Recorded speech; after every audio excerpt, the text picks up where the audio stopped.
Alright guys, welcome back to the channel. We're going to talk to you today about what we are doing for the 1965 F100.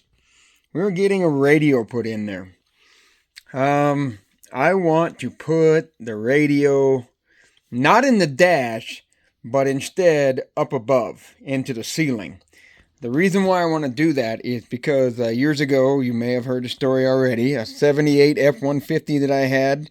And that was back when CD players, the portable CD players were available. And you could also have a head unit that was a CD player. The problem was a lot of those head units at the time were terrible. They would bounce and they would skip really bad. And so I didn't buy one with the actual CD player in it. But I bought a head unit and I wanted to play my CDs. So what I ended up doing was I had one of them Sony Walkman kind of looking things, you know, CD players or whatever, that you portable, and you would plug your headphone in it, right? And instead what I did was I actually bought one of them tables, them rubber insulated tables. You would actually, usually you would mount it to the floor or something of the vehicle, and it would come up and it was adjustable where you could slant it and everything. And on the top, it was a plastic table, so to speak, that you would basically Velcro the player on it. And it was rubber insulated. So it was really good about, preventing vibration, so to speak. And anyway, I took that thing on my 78 F-150 and I put it up basically just right up there by the rear view mirror is where I put it. Just screwed it right up there and it worked awesome. I plugged in the headphone auxiliary jack, brought the cord down, and I plugged it into something just like this, an input on the head unit that I had at the time, and it worked great. It worked awesome. And this particular truck here, the problem is that I don't think it ever had a radio actually from the factory, but somebody tried to tin snip a hole into the dash, and they did a terrible job, and it really looks ugly. But again, I remember when I had this, or my CD player rather, up above, and I was just thinking to myself, I want to do the same thing, except this time I want to do everything. I want to do the radio. This is my old booster equalizer that I had years ago back in high school. The lights were burned out. I put some LED lights inside there. And I mean, everything works now. I mean, the unit itself worked. It's just that the lights were all burned out and everything. It's not the ones that bounced up and down. They were fine. But the ones that were in here to light up the whole front face, they were burnt out. And I went ahead and replaced them with LEDs, and now everything lights up and it works, and it's really awesome. And because it's kind of old school, I'm going to use it again. So, what are we doing here? Well, so if you go and look at any of my F100 videos, there's one in there where I show you the aluminum overhead frame that I'm actually building in the overhead area so that I can, put this on there. And I plan to... Actually, you can see right here, this is where the 1-inch box tubing would just kind of sit right here and right here. So this is going to go up into the dash area, or up into the ceiling area, slide those right there, and then this thing's going to slant. It's going to be kind of tilted downwards at me or the passenger, whatever, so that you can, obviously see it and everything. I'm not going to try to make it flat. Now, how do I make this the way I want it, but make it to where it's not so, how do I say this? That it's not so low that the rear view mirror, which is behind this, basically, because the windshield would be like right here, right? How do I make it to where this doesn't block my rear view mirror? Well, what I did was I measured 8 inches from here to here. So this is 8 inches. And I basically kind of put the tape measure up into the ceiling and kind of brought it down and then put my thumb on the 8-inch mark and was kind of sitting in the driver's seat looking through the rearview mirror, and I could barely see my thumb holding the tape measure at the very top of the rearview mirror. So I basically took this and kind of, tried to scoot everything as high as possible that I could. So that way I could take about another inch off. And I think I succeeded. And I'm pretty sure that that's exactly what I'm going to be doing in my next move. I'll go ahead and take about another inch off of this. The other thing I can do is, of course, I can bring these down a little bit more. This doesn't have to go clear up to the ceiling, but I can bring this down here a little bit more, which would also raise this thing up just a little bit. So I might actually end up doing that. I just want to be careful about getting this cut line here too far down, because there's going to have to be like a ceiling, like some more of this paneling here that has to come over here and touch right about here to, screw into the box tubing that's going to be there, and it'll provide the ceiling right here that, you won't see up into the actual head area. So I gotta do some more measurements, but I basically made this a little bit too big and tried to keep this stuff here spaced away from this and away from this, because you want to try to keep speaker wires and that kind of stuff away from power wires, for various reasons. This is also a charging unit here. I'll show you that here in a second. But you want to keep all that stuff as much as possible away from, again, your radio stuff. You don't want to have alternator noise or electrical noise in your system. You got to try to keep it as separate as possible. I've also bought, this is the one that I just bought here a little bit ago. This is a high power noise filter, and I don't know if I'm going to use it or not. I don't know if I can put it in behind here, actually. I don't know. But anyway, that's what this is for, is to help if there is any radio, alternator noise.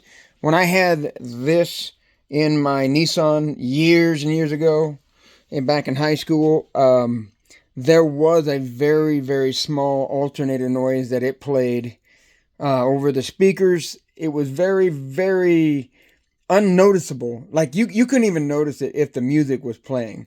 But when you got to that part where, you were just like changing a CD out, or you were, maybe back then we had cassette tapes, right? And when the song ended and it went over to the next song, obviously there's a little bit of a quiet spot in the tape, right? And you could hear the alternator noise. So hopefully I won't have that. But back then I didn't use any noise filters. I didn't do anything. In fact, I didn't really even know what the fuck I was doing. So pretty much the way I grounded everything and powered everything and ran wires, I didn't give a crap. I had no direction. I just basically just started throwing stuff together, and it worked. And because, again, it wasn't noisy when I was actually playing the music, I didn't really care. But I am a little nervous about, getting all this work done, putting it up in there, and then, of course, having some stupid alternator noise or some sort of power noise or electrical noise. So I'm really hoping that doesn't happen. Again, I can use that, maybe, possibly, I don't know. And I also got some AV inputs coming, AV input filters for these fittings right here as well. So, one of the things, all right, so let me just, I guess, kind of start. You probably saw this before, but this is what I did. I bought a big old 4x8 sheet of paneling. I know it's really pathetic. Like, I bought this whole thing, and I'm probably not going to use this whole thing, but $18, I think. I don't remember. It was less than $40, I know that, because I remember there were some that were $40, and then you come all the way down to, like, I think there was one for $10 or something for a big 4x8. But for me, what I wanted is I wanted something that was wood. This is a paper, like a wallpaper kind of finish on the front, which I'll explain. Well, actually, I'll show you. You got to be careful how you cut it. So basically, I was cutting it with a circular saw, and I was actually on top here where the wallpaper, the paper part is at, and you can see how it was. The blade was like coming this way, and you can see how it was actually ripping through the paper, and it gave it a kind of a crappy edge. Now over here, I actually flipped it over and cut it from the backside so that the blade was coming through and then coming back up through this right here, and you can see that it still kind of put an edge to it, but it did a much better job. I've heard of people putting like masking tape on here and doing it that way. I got so much here to play with. If I make a mistake, I can try it again. I did actually use masking tape when I went to use the jigsaw. Right here. I went to use the jigsaw here. I tried to get the fine wood blade. And I put the masking tape right here on there. And I put this facing down. And I can't, this is what I was trying to cut. I was trying to cut these. And you can see it did a pretty decent job, but it did actually, kind of mess that up. But again, I don't think that's going to show when we get the aluminum there and we get another piece that's going to sit here like a ceiling. But you can see that it didn't quite work like they said. Put the tape on there and you'll be fine. I could probably use a finer blade. I probably should use a metal blade actually, because this stuff is not hard to cut at all. It would probably help a lot. But anyway, that's what I tried to do. So be aware of that if you're going to try that. Just know that you're going to have with these paper type panel boards that you got to be careful about how you're cutting so you don't rip the paper and have a kind of a crappy edge. One other idea that I have actually, and I might do, I haven't decided if I'm going to do it yet or not. I might actually mask this whole thing off except for like maybe a 1/4 inch of the edges. And because my truck is white with that turquoise or whatever the hell that is, I call it tropics, that, funky greenish blue, whatever. And I've been thinking about, I've got some of that paint actually, and I've been thinking about doing like a 1/4 inch tropics around everything. And I think that would look kind of cool. And on the edges, actually. I just think that would really set it off because it would look, it would. I went with this, by the way, this kind of grayish white, I don't know what they call it, like a old cedar look or whatever. I went with that. Because I figured it would look good with white. And at the time, too, honestly, I was thinking about repainting my whole truck, like thinking to myself down the road, I'm going to eventually probably repaint the whole truck. And when I do, I'm probably going to repaint it like a dark steel is what I wanted to do, which was going to be, obviously a nice color, but something like that, but a nice, glossy color anyway. And, so that's why I went with this board cedar look, whatever the hell it is. I don't know what it is, but you see what it is. And I decided to do that because I figured it would go good with the turquoise and white, or it would go good with the dark steel. So that's why I went with that, hoping that it would be very versatile either way. But again, if I'm going to... And now I have since kind of decided I'm going to stick with the turquoise and white. I get so much attention, with it. Not that I'm looking for attention, but I'm just saying that it's like pretty rare around where I'm at to find that color of a truck, two-tone truck like that.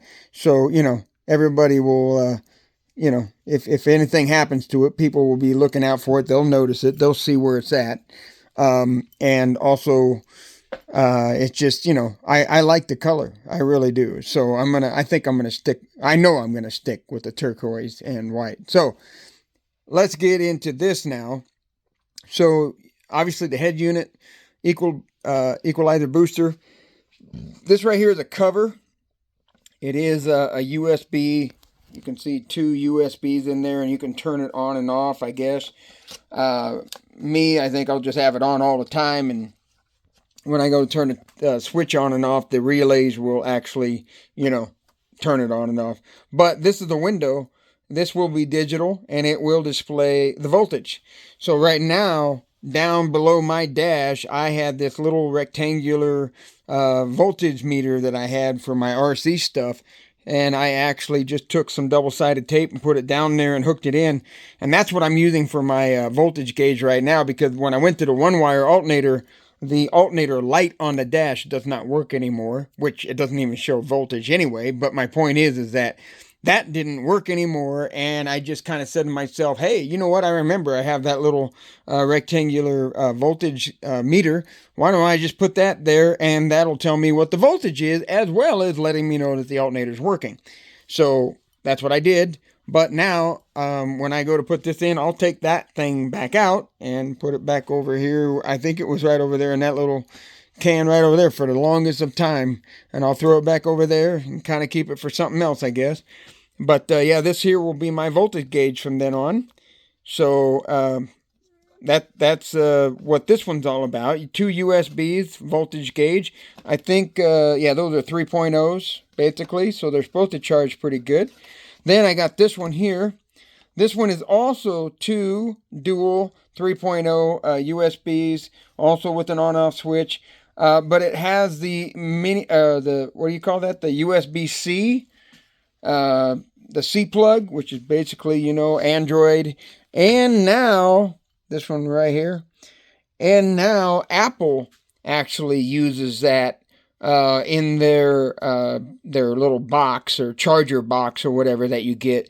So that was the reason why I went with that, because I have a company phone that's an Apple. My wife and my daughter have an Apple, so I just kind of figured I would buy this to have more USB charging, but mainly so I have that mini USB or that USB-C port for the Apple cable if they want to, if they need it. And then, of course, a cigarette lighter. Basically 12-volt charging port or whatever you want to use it for.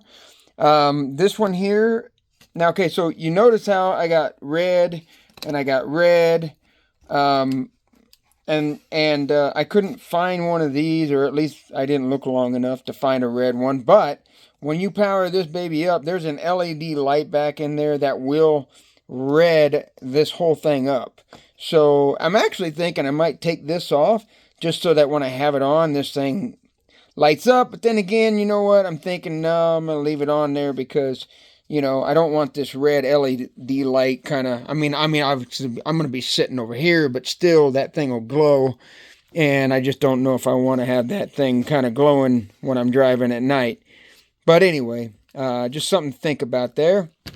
Obviously, that'll be all lit up there. And that'll be lit up as well. This here is dimmable. These here I don't think is. That one's not dimmable. It just comes on. But it's not very bright. So, actually during the day, you barely see any of the lights bouncing up and down or nothing. But at night, it was really cool. I remember back in high school, this was like the thing, man. Everybody just thought I had the shiznit stuff, with these, equalizer lights just bouncing up and down. So I explained everything that I've got here. I'm going to power these three under one relay. I'm going to power these two under another relay. And again, probably be using that noise filter deal over there, at least for the radio and the booster unit here. This kind of shows you what it looks like in the back. These were 1.125", by the way, holes, diameter holes. That seems to be pretty common amongst all this stuff, I guess. You can see that the radio, it's short. And this is the first time, by the way, I've bought a radio since high school, actually. And I remember head units used to be as long as this booster equalizer. They used to stick out as far as this thing did. This one here is way shorter now. The electronics in there obviously a lot better and more compact, because they used to be as big as long as this thing right here. So what I got to do now is I got to actually get some wood that I'm going to cut and glue right here and then come over here and tie into this. So this thing is actually, because right now it's just a friction fit. It's pretty tight. I got this pretty tight here. I did kind of go a little too long. I don't care. Nobody's going to really notice. I kind of wish I had like a fascia right here like this thing does, because then I could probably hide that. But I don't really care. Nobody's really going to notice. I might maybe put some black silicone or something there, if I really want to get anal about it, I guess. But yeah, I gotta glue some wood right here so that I can screw that into there and hold that tight. These are already tightened up and leveled up. This here I just did, I bent these tabs right here like you're supposed to, really. And, it works good enough. It seems to be tight enough.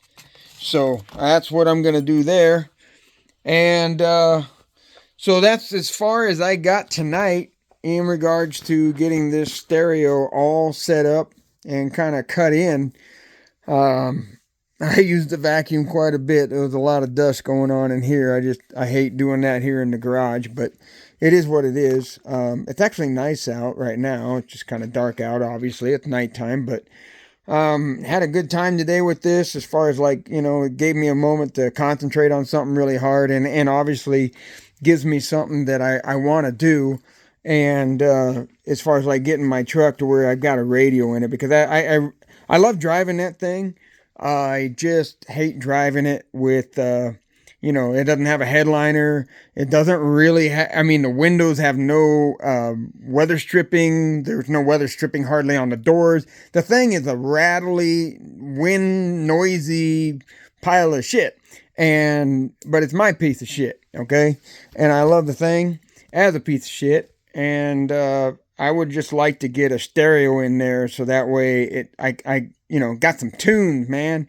I'm tired of bringing along my my Bluetooth speaker. I got a Milwaukee one, something like that, with an 18-volt battery, and it works, but with the amount of noise that thing has, with the wind noise and the leakage, and when you get highway speeds, that speaker's really not that impressive. It really soaks up a lot of the wattage that speaker's trying to put out. So with this system here, of course, we'll have, you've probably seen those speakers and everything. I'll have the two-way component system plus that top speaker plus this big old kicker hideaway.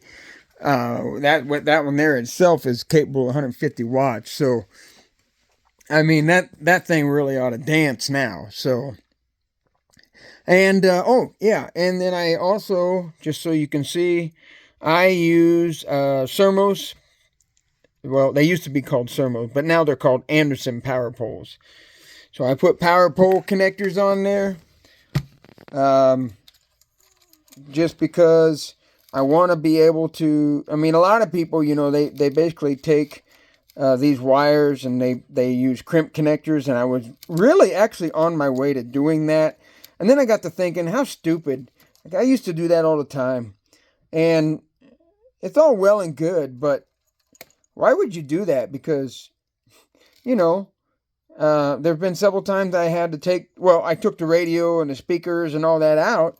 And then what I end up doing, just going in there and just snipping it with the snips, which, it's fine and it's fast and it works and it gets you, where you can remove it.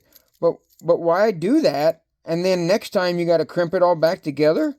Why not just put some power poles on there, which these babies are copper with silver coating on there. So these are very, very effective. The ones that I use, especially for the smaller wires, are, quote, capable of basically 15 amps, which is more than enough, really, for what... look at this wire. This little itty-bitty wire right here. What is this, like 24 gauge, 20 gauge maybe? They're very small. Easily the 15 amp capability of these is going to be more than perfect. Because that's the funny thing, really, is that these housings right here are capable up to 45 amps. And really the way you determine that, matter of fact, where do I got that? Oh, right here. Right here. So I can kind of show you, sort of. But you can kind of, well, I guess you can't really see because I got everything buried. But back over here is the 45 amp connectors, which basically means there's a big old U, and you put this big fat 10 gauge wire in there, and then you crimp it over like that. And then over here is a barrel. It's round. It's not like a U. It's more round, right? But it can handle, I think, like 14 gauge stuff inside there. I've actually stuck some 12 gauge stuff in there, RC wires for RC cars. There we go. Good shot of it right there. And then the 15 amp ones over here is for like, 22 to 18 gauge, and it's a really small barrel. But really, the contact size, the size of the contacts inside here are the same. So when they say, 15 amp capability, really what they're saying is that the wire size that you're putting into it on the small barrel one, even though the contact is the same size, is probably why it's only capable to, that 15 amp, capability. So, because really you can put that big old U1 on there and put a 10 gauge wire into the same connector. And, I love these connectors. When you're in RC, the Traxxas connectors today seem to be the big deal. Everybody kind of swaps over to Traxxas connectors now. But back when I was growing up, everybody was swapping over to the Dean's connectors, and I thought they were okay. But what I didn't like about them, first of all, these were silver coated, so the best conductivity you can possibly get, and corrosion resistance, by the way. And then you could stack these things. You could make a big old flat plug. You can make them into. I mean, you can do all kinds of stuff with this. The Dean's plug, you just had two of the male that were sticking out, which you should always pay attention and plug that not on your battery, so you don't have sparks and arcs and all that kind of stuff. And then you had the female part, which you would put on your batteries, so that way, again, you couldn't accidentally arc and spark your battery, right? Well, with the Dean, or the Sermos, is what they used to call them, but the Anderson power poles here, you didn't have that problem, because you can see each and every connector is inside the housing. Unless you're sticking something down in there, you're not really going to make any sparks and arcs and that kind of stuff. This is basically what you had right here, was the black and the red, and you can see how you can put them together like that, or you can separate them to where they're individual like this. You can also slide them on top of each other. You could have like 6 of them just stacked up on top of each other, and they all plug in. And again, the biggest thing though to me was the silver conductivity. Silver coating that they put on there for the best conductivity and corrosion resistance possible. So this right here, I upgraded, by the way. I just did this. I upgraded I have one of them glass fuse things for this old beast right here. And I was playing it. I had my 12 volt power supply. Where's that at? Somewhere over here. Well, it's over here somewhere. Anyway, I have my 12 volt power supply set up here, and I was actually, powering that thing up, running some speakers. I plugged the RCA in from the TV unit over there, and I had some music playing and whatnot. And I took my Blue Point thermography gun here, and I was pointing at that glass fuse, that plastic housing with that glass tube fuse in there, and it was about 6-7 degrees hotter than this other part of the positive wire. Like, this wire was fine, but then as I got over here to that glass fuse right there at the ends, you could tell that it was almost 7 degrees in some cases hotter than the rest of the wire. And I was like, wow, I could actually see that. I could actually notice that. And I put my hand on it, and I could actually barely feel it. So the glass fuse was just, it was just a junk. And that's the way they used to do it, by the way. So I went ahead and bought this little mini inline fuse This is the 12 gauge wire right here. And, you pop this open, and this is, I don't remember if they're, what do you call it, ATO or ATC mini fuse or something like that. But it's basically, well, actually, it's like this one right here. What it's like. Get this unplugged here a second. I'm going to hold the phone down here. Hang on. There we go. There it is. It's a fuse just like that inside there. And the fuse that was in there from the factory was a 15 amp fuse. And when I bought those, or this fuse holder here, I basically, I think it came with it came with a 10 amp fuse in it, but I actually had a 15 amp fuse. So I put the 15 amp fuse back into it. I suppose, I would imagine 10 ought to be enough, but anyway, I just, went back to factory is what I did. So, got that in place, and you can see here, I've got a Sermos power pole. Anderson, I need to call it Anderson, because Sermos is like something that nobody's going to understand. But if you're from the 80s like I was, that's what they were called, Sermos. But Anderson power pole, you can see I got that, so now I can easily just plug that in to the power wire, which I'm going to do the same thing. Where's that at? Oh, here it is. Nope, that's not it. I'm sorry. Where is the power? Oh, that's right. I forgot. The yellow on this Panasonic, or Pioneer, sorry, is the power wire. So I put this on there, and what I'm going to do is I'm going to take this and hook them together. So there'll be a red, and then I'm going to bring another set of power poles, from the actual relay, and I will have a wire coming in and then a wire coming back out and going into the other side, kind of like I did with these grounds right here, like that. That's how I'm going to do it. I'm going to have it something like that. And because basically this is going in here. This is a speaker ground is what this is. And it's going inside there, and it's actually crimped with this other connector here with this wire, and it comes back out, and then I crimped another connector on and put it on there. And so basically this is the ground for the one that's how this thing works. This thing works with like a tag team ground, basically. You don't have a ground for each and every positive. You only have one ground for two positives, or front and back, I guess. But anyway, but that's what I plan on doing with that. And that, again, that's what I love about the power poles, is that it allows all that stuff to be able to do that. And then when I go to take anything apart, or I got to take it out, it's just simple unplug and walk away with the unit. No problem. All right, well, you're probably tired of hearing me talk about this thing, and I haven't really said anything new, really. I mean, you've kind of seen the whole unit here for the last 30 minutes.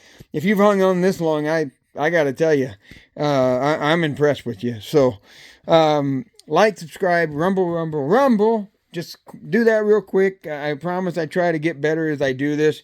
But, I have a lot of information, and I have a lot of things that I want to talk about, and I guess my daughter says it best. I like to hear the sound of my own voice or whatever. But, I'm just hoping that this is helping you guys out, or helping somebody out to just get ideas of what I'm doing and what you could do, and why I'm doing what I'm doing, so that, you can say, well, I'd rather not, or, oh, that's a pretty good idea. I never thought of that before, et cetera, et cetera. So that's what's going on here. And again, thanks for coming on over. We'll talk to you soon again about something, whether it's going to be the F-100, or it's going to start being the old 71 Mustang here again. If you've looked at my channel, you've seen all kinds of stuff that I'm doing. Got the junkyard dog motor underneath here, by the way. Lots of things this summer coming together and changing. So stay tuned. Thanks again, and we'll see you later.